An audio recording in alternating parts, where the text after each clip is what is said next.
So it's my pleasure to introduce the chair of our keynote session. Jo Garland is special counsel at law firm HFW. She's a power and projects and resources lawyer with 15 years experience in projects throughout Australia and New Zealand. And she's been instrumental in hybrid power projects, including the first and biggest Australian remote power project, the DeGrussa Solar Project.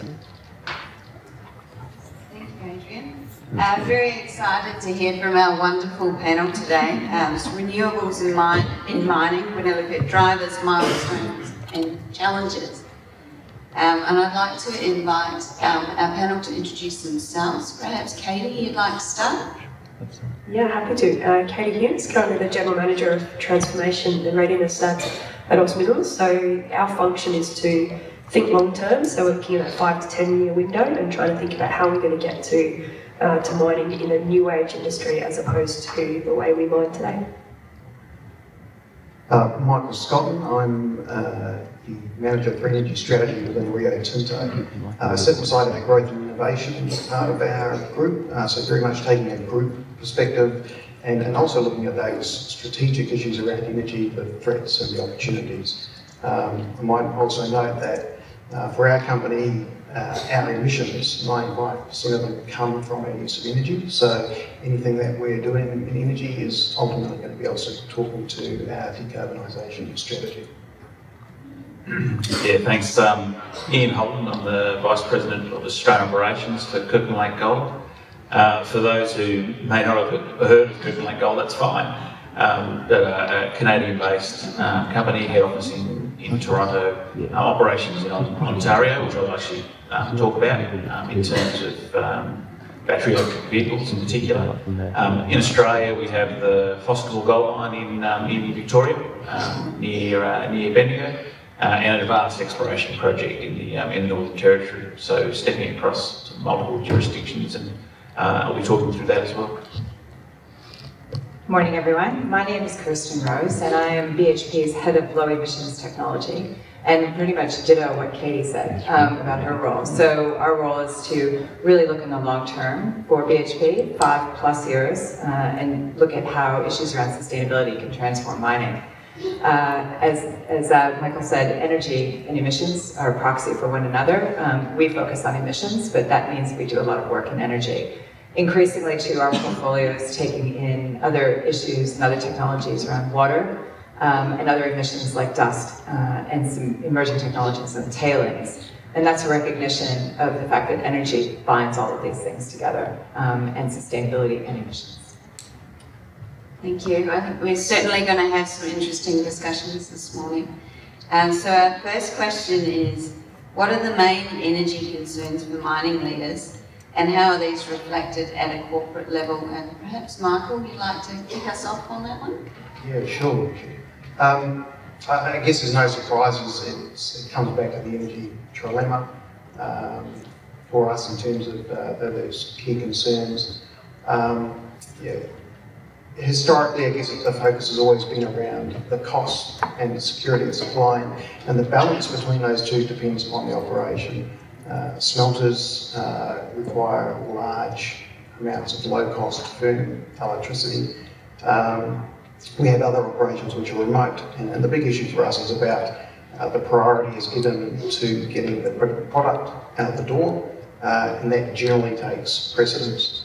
However, in recent years, the environmental factor has been of increasing concern and getting attention as well, not only from the communities around which we operate, but from our investors and from our customers as well. And it's becoming quite critical to that whole licence to operate and the ability to not only maintain your current operations, but as you look forward to opening up the next mining opportunities as to how you address those concerns as well.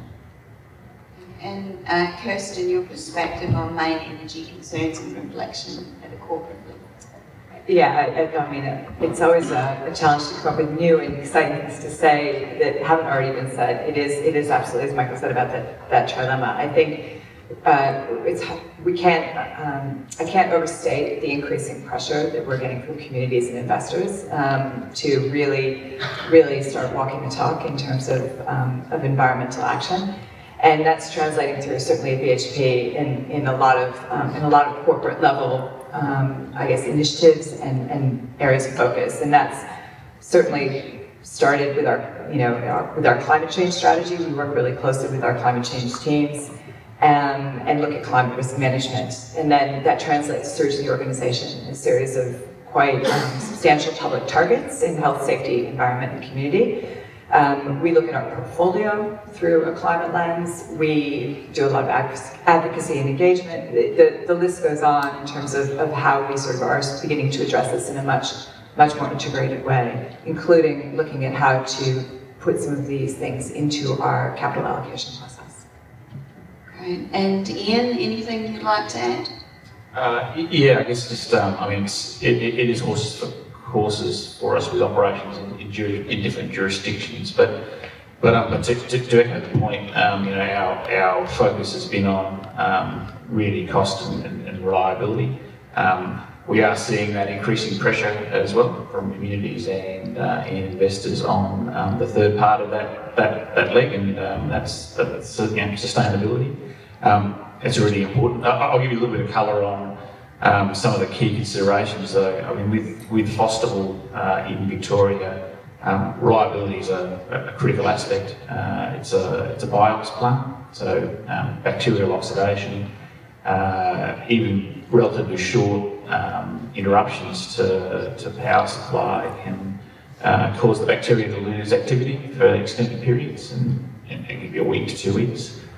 So ultra reliable power is really critical. I guess another part there is really around certainty. In Victoria, deregulated retail energy market, we saw significant disruptions to that with the lead up and announcement of the Hazelwood power station closure. So really, from our point of view, from a procurement perspective, we've opted for some long-term certainty and entered into some long-term contracted agreements in that space as well. That's great, thank you. So we've got a few themes coming through there: security of supply, social licence to operate. Very good. Katie, we might lead into the second question with you, which is what goals have been set to integrate alternative energy from current and future sites? And I understand your company had a big announcement yesterday as well, which you may want to tell us a little about. I'm jumping to do that. I think for the last couple of years I've been coming to this conference and I go home and I always think, I've got to do something, I've got to make something happen. And it gets increasingly hard, particularly at Oz Minerals, we're a smaller company. We don't have a lot of assets to spread reduction targets and those kinds of initiatives around. And there's only so much you can do when you effectively have one operating site and a project portfolio. So we decided to take a different approach. Yesterday we launched our energy and mining collaboration. And we've actually got 6 other companies that are coming with us on this journey initially. So the Rocky Mountain Institute, the Adelaide University, CSIRO, the Tonsley Innovation Precinct, and the South Australian Government.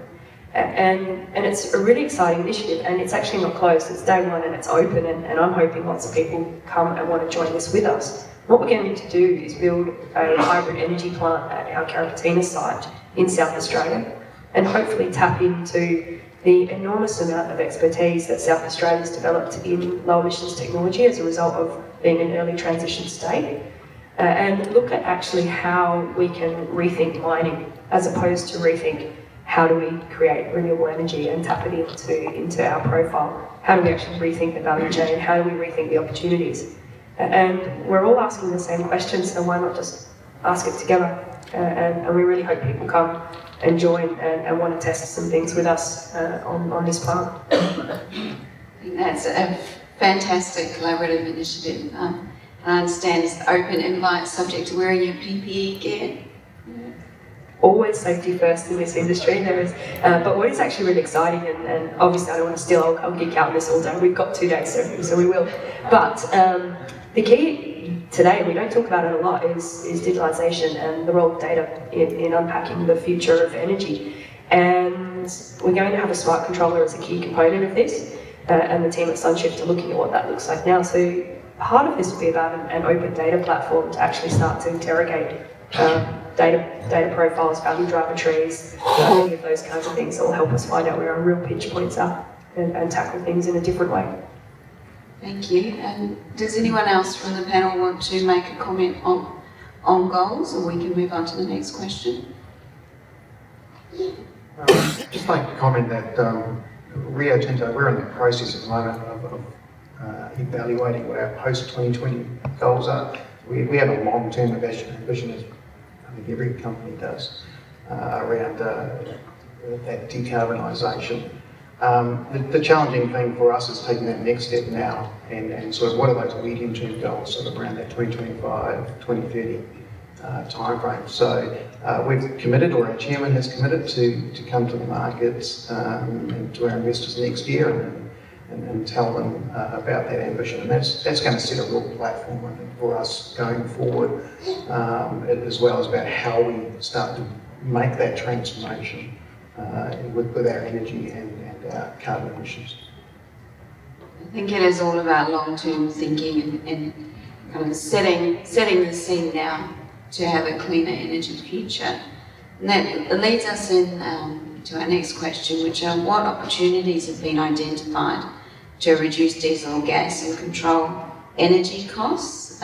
Ian, would you like to start? Yeah, for sure. I guess the one I'll talk to you about here is battery electric vehicles, so production units. Our Macassar mine in Kirkland Lake in Ontario was a very early adopter here, and in fact had the first production loader and truck in 2011.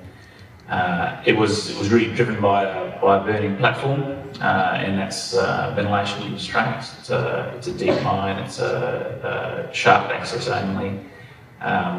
So there were constraints that really drove the impetus. Fully 80% of underground production is now through battery electric vehicles, and I guess a really key development in all of that was the rollout of the world's first 40-ton capacity underground battery electric truck.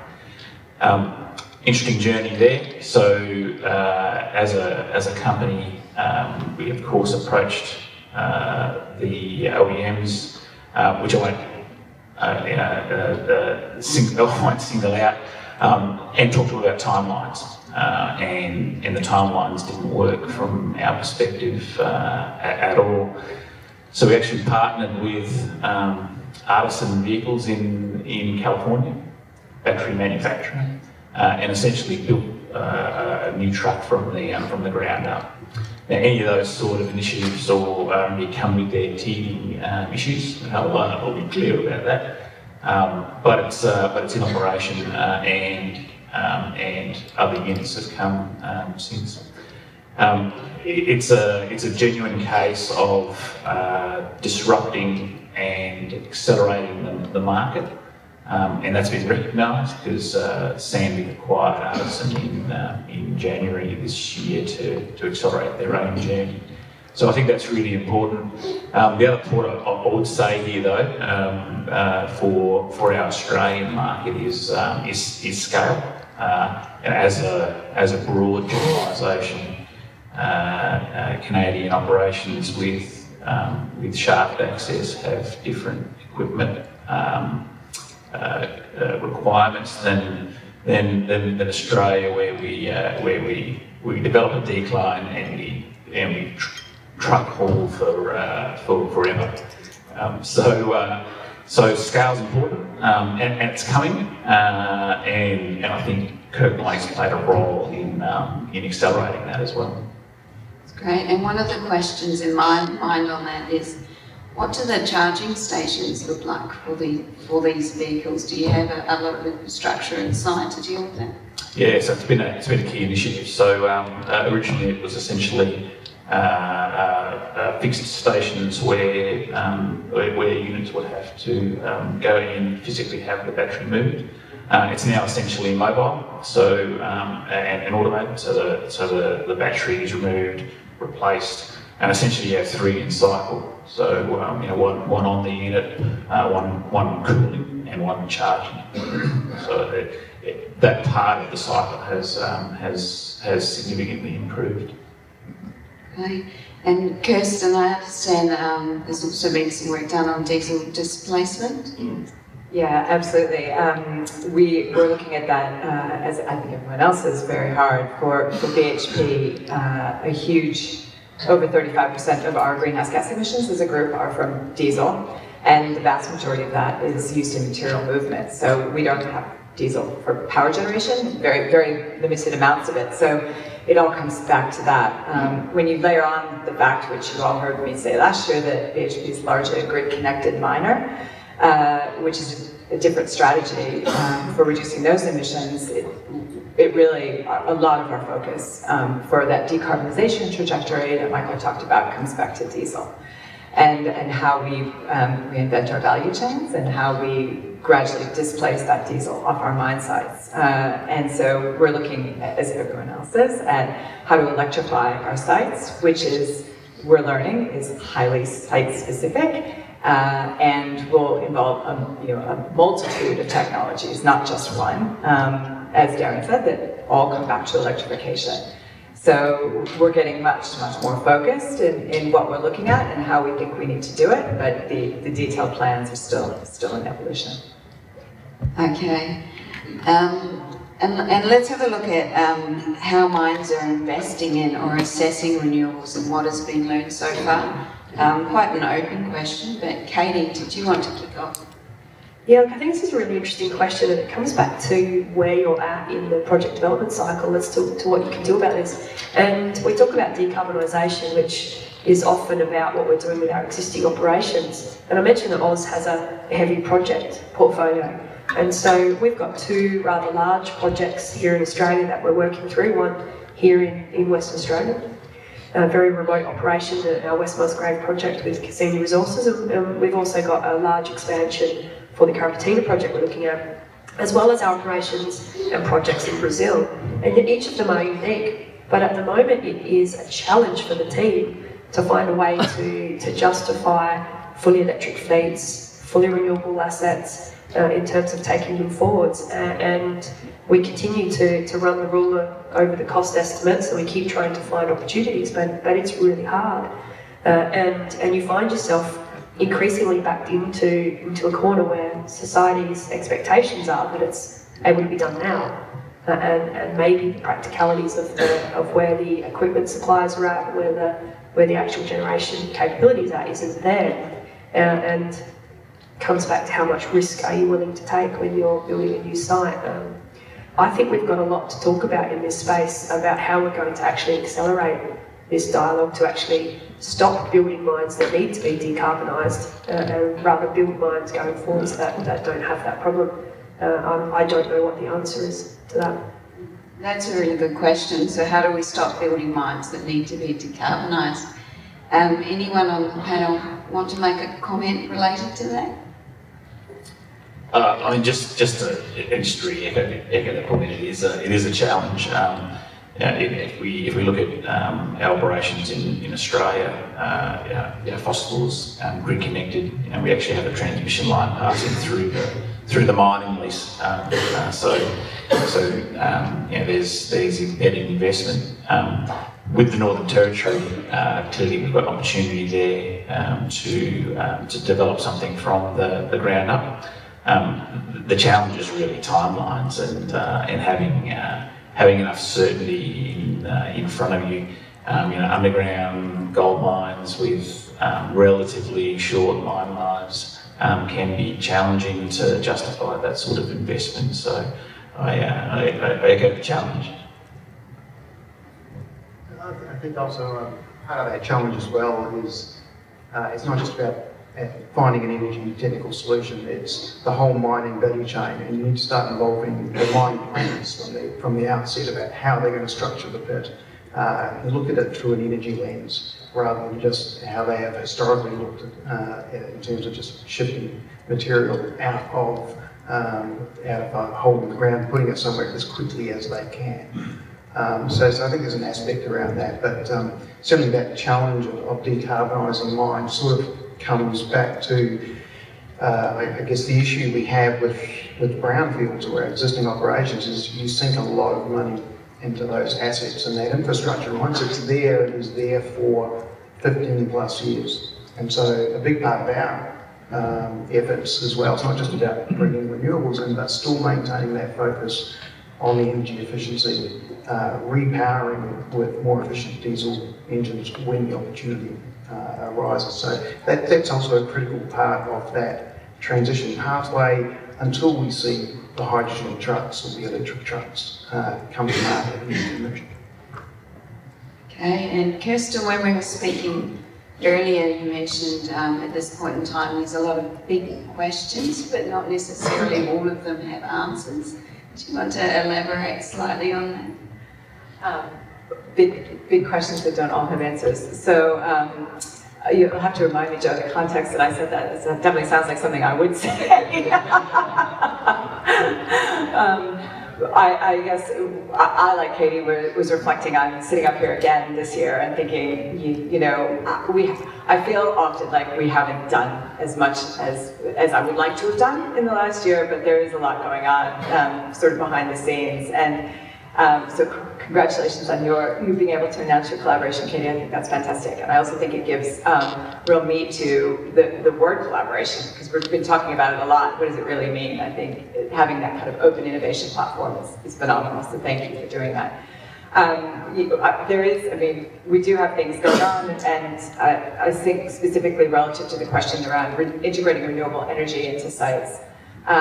We've got some interesting things happening at BHP. Last year I sat here and talked about a very, very significant study that we had done in Australia around our electricity supply following the 2016 outages in South Australia, and which really did give us a really, really important reason to look at how we supplied energy to our sites. And that has moved forward, and so one of the things that is exciting for me to be able to say is that we are in the market in both Chile and in Australia for significant amounts of energy. And because we're grid connected, this is largely a procurement strategy.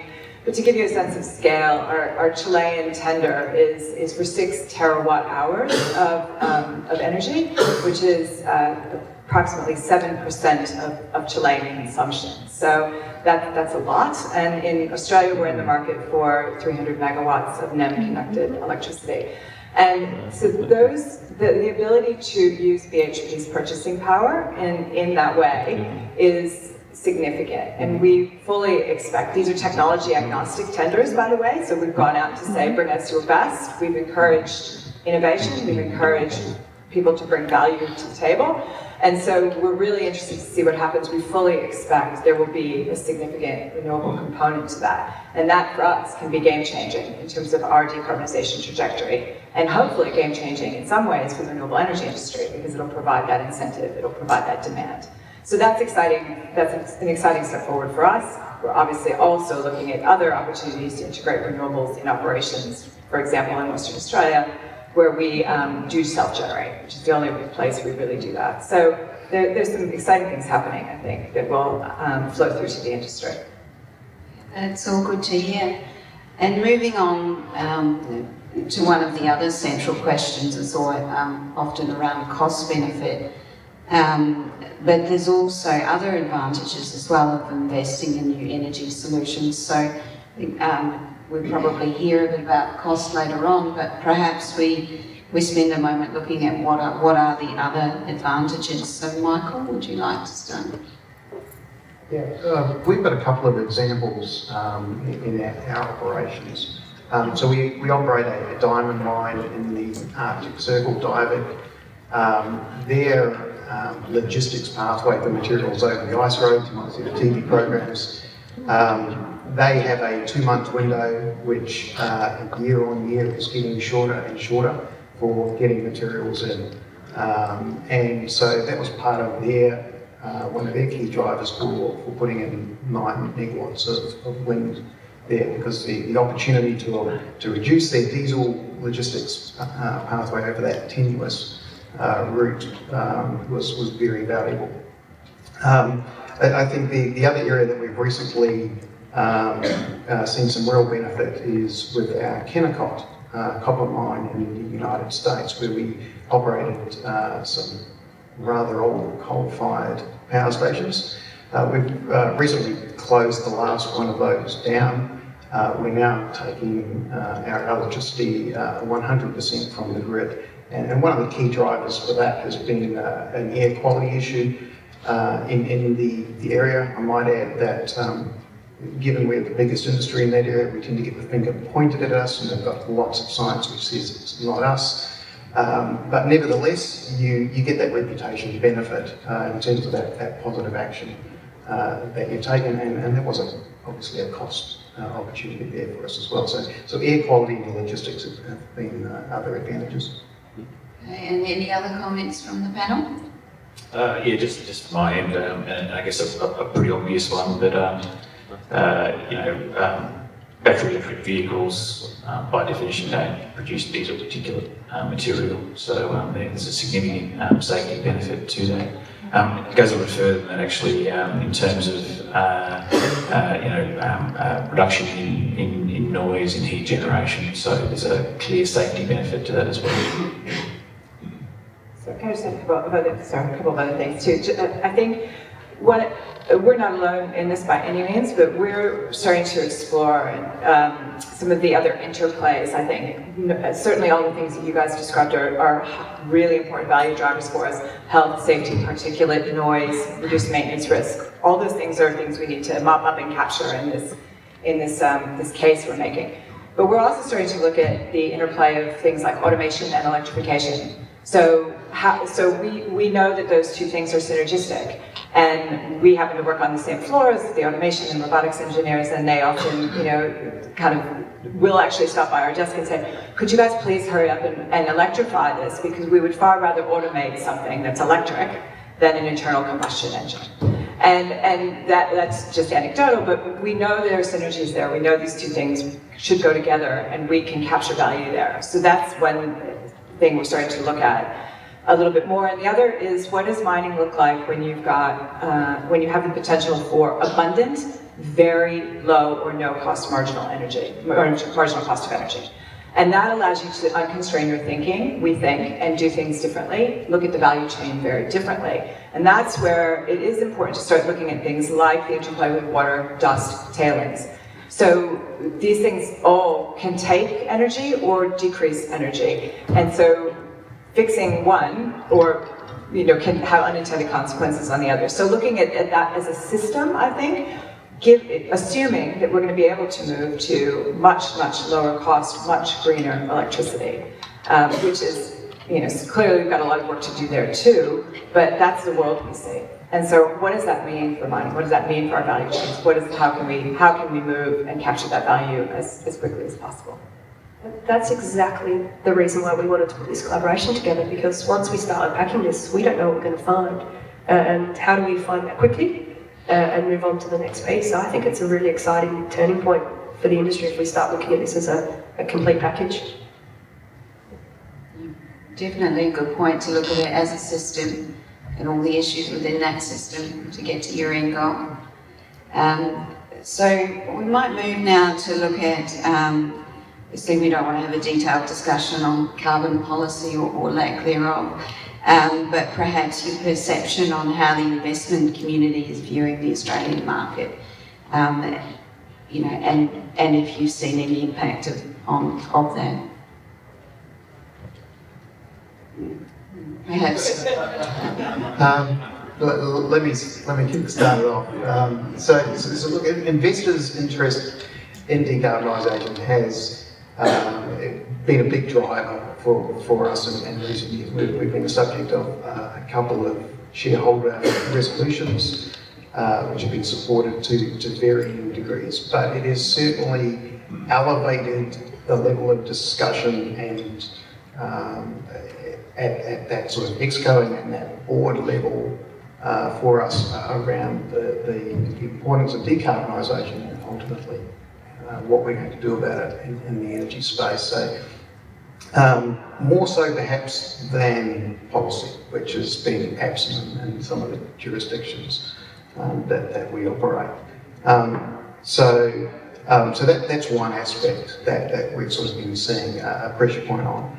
I guess the other area that we're starting to see evolving is in the availability of finance for projects. And we're starting to see a lot more conditions and focus being applied from our external lenders who are wanting to see good ESG practices in the projects before they will commit their funding. We've got things like the OECD and the limitations that they're putting around financing of coal-fired power stations as an example of that.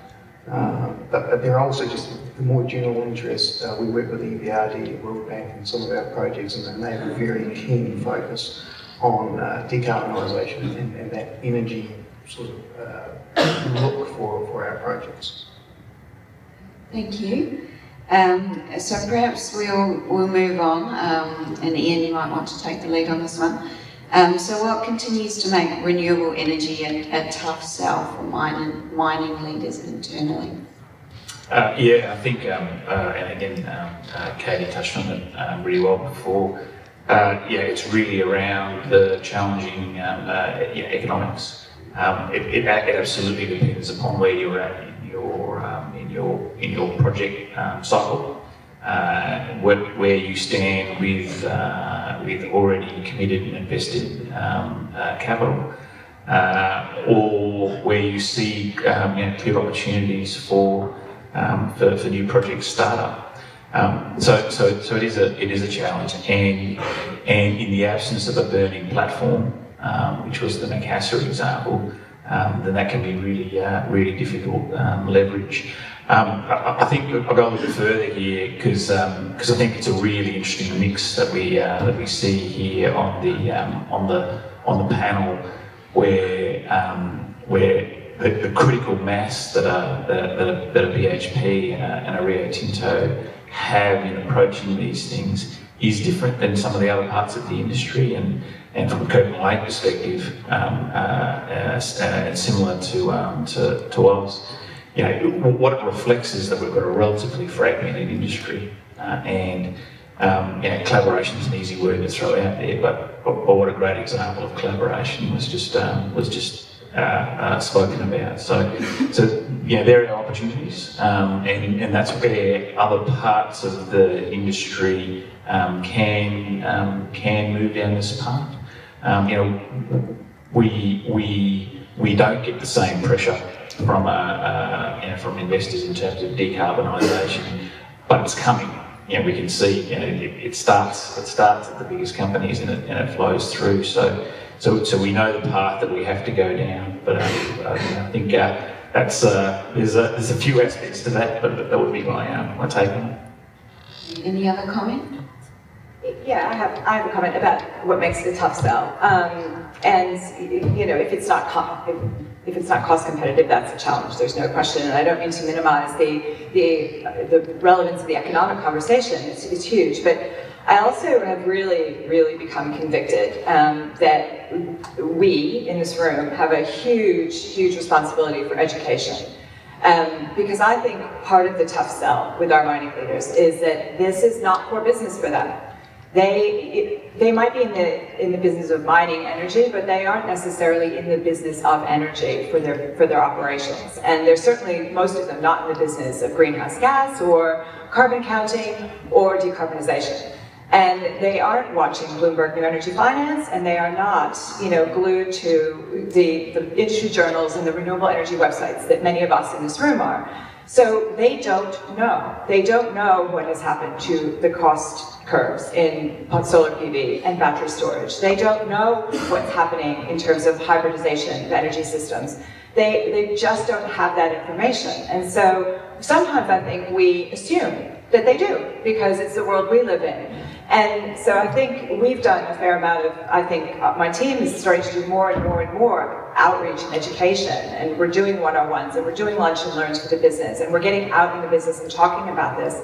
And that is tapping into, we're finding, a huge groundswell of support and demand and interest in this, because we work in a technical business.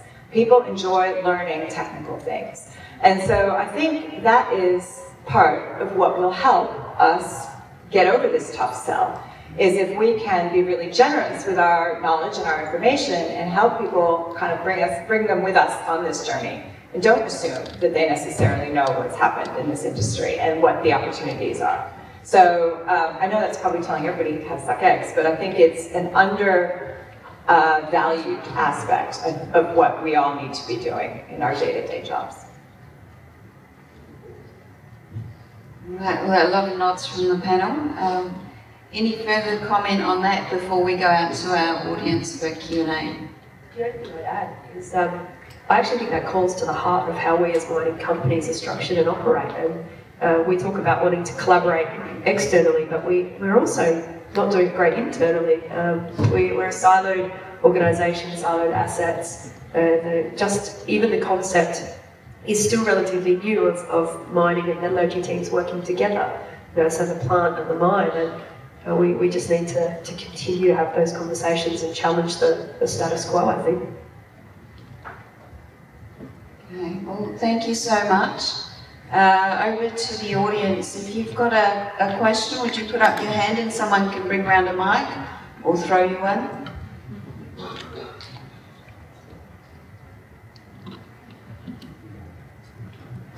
Right over in the back corner.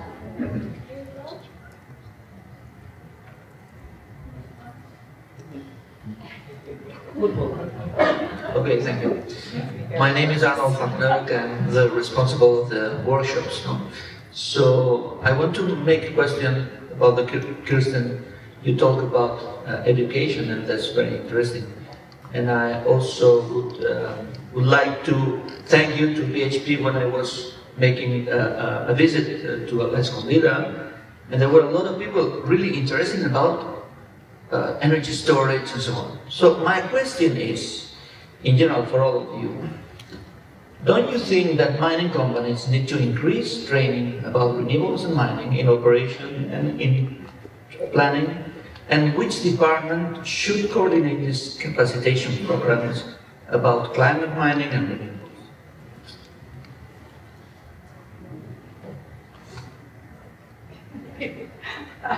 Yes, we should do more, but I don't think, without trying to duck the question, I don't think there's a right answer as to which department, because every company is structured so differently. And look, it can be hard to get mind share, because this is not, as I said, this isn't necessarily core business for everyone. We have, the vast majority of our organization is on the front line worried about safety, productivity, and cost, which is what they should be doing. So it's not an easy answer, I don't think. Again, at the risk of overusing the word collaboration, as Katie said, in our company, it has to be a collaboration. We work with supply, we work with our HSE team. There's not a single answer, but we do need to do more education, for sure. They're interested. So you're pushing on an open door.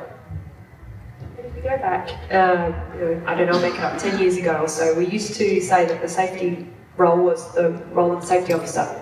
And the industry changed, and now safety is everybody's responsibility. And sure, someone oversees the governance of that, but safety is everyone's job. So I think we'll know we've succeeded when we see this in that same light. From Rio's perspective, I think we've always struggled as to where does energy sit in the organisation. Does it sit in any one particular place? And having been shunted around the organisation through my career with them, I think it doesn't actually sit cleanly in any one area. It actually sits across all the businesses. At the moment, the latest change happened last year. We actually split energy and climate change as a strategic issue. Used to sit within our HSE area, and then that wasn't a great place for driving change. and innovation. We've now separated that out. We've got our climate change sitting with our group development, which is our group strategy. And we've got our energy strategy now sitting within our growth and innovation portfolio. So I think we've got a better alignment now. But in terms of how I plug into that growth and innovation, I'm having to work with our surface mining centre of excellence, our underground centre of excellence, and our processing centre of excellence across all their activities, and trying to make sure that energy is a theme in what they are doing. At the same time, trying to plug into the science and the product groups who are ultimately those who use the energy and make the decisions around what energy they use, to make sure that they've got all the information they need to make a good decision. So somebody looked at our stakeholder matrix the other day when I was in Escondido, and they looked at it and they go, "My God, every single person in the company is your stakeholder." But yeah, that's pretty much it, because it does live everywhere. Hi, this is Dick from the Iraqi Mountain Institute. I'm loving this word collaboration, and I'm hoping we don't overuse it, but I've got some questions. One of the barriers to collaboration, and I've got an example. We just heard yesterday that Anglo American's working on a 300 plus ton hydrogen truck, and Kirsten, we know that you're working on that as well, and Mike, I'm sure that Ria's giving thought to it. Is that a collaboration that could happen? I mean, you're all spending your own money on R&D, for example, and surely the cost of knowledge can come down.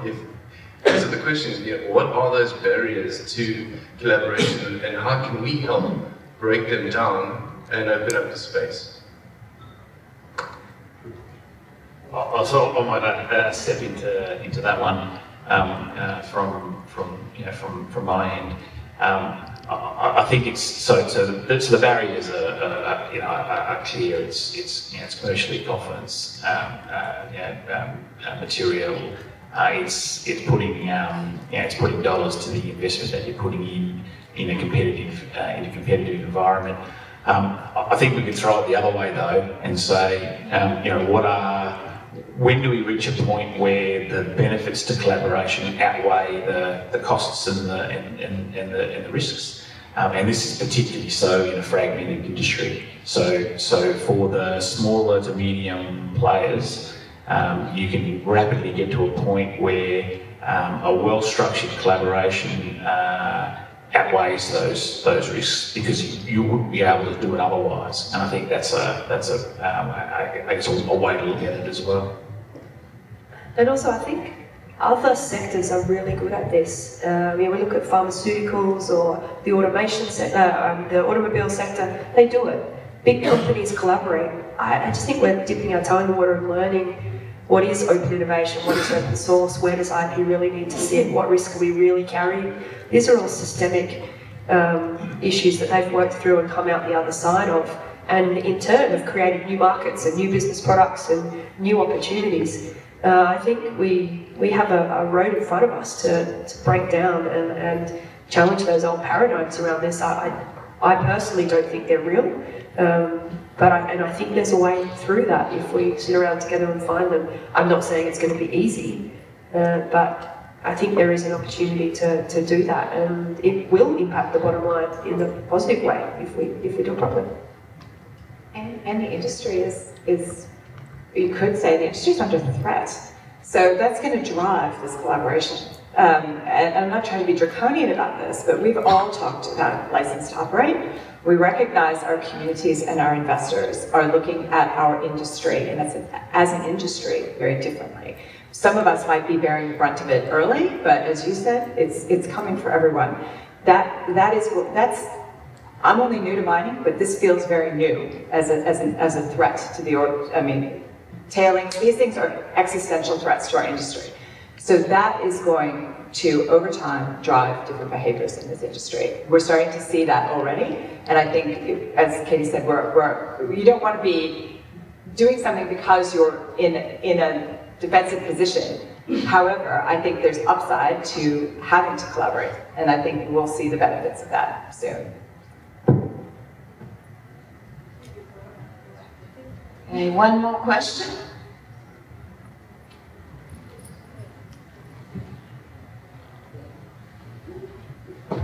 And that was a great throw, by the way. Hi, Jeff Roper from Inga Team. I just wanted to ask Kirsten about how you assess your grid supply contracts with carbon and how that gets put into your evaluation of the tenders. I probably can't answer that in significant detail, not least because the process is sort of live at the moment. So I will give you a high-level answer, which is we are evaluating cost, reliability and security, and greenhouse gas emissions on a level playing field. So they're all equally important in the evaluation. And depending, so I think probably for the first time ever, we are putting a very strong emphasis on the carbon content of what comes back. So that's not a specific answer. I'll happily talk to you a little bit more after the break, but it's we're certainly turning the evaluation on its head from the way we might have done it in the past. I might just throw a quick comment in there from a Rio perspective. Just the way we evaluate our, not only our sort of grid purchases, but our projects more generally. We do use an internal carbon price. In fact, we have a range of carbon prices, so we take a sort of a scenario approach to it, just to sort of test the sensitivities of options. A challenge in the past for us, though, has been getting options presented that sort of push the boundaries of what would be status quo, diesel engines and so forth. So now in our guidelines, we require projects to come forward and present cases where they are supporting Rio Tinto's commitments. And our biggest commitment is substantial decarbonisation by the mid-century. Now, it's a pretty qualitative statement, but it at least putting a mindset into those who are looking at the commercial contracts and the projects, that they have to address that particular aspect, and we'll have that discussion when it goes forward through our approval processes. So we're starting to get it more into the agenda. And even recently, I'm seeing situations now where the base case that is being presented forward at the study stage is a hybrid solution. So that's, we're starting to see some progress. That's good, and I think every year we meet, we can see the industry's made another step forward, so it's all very encouraging. Please join me in thanking this panel.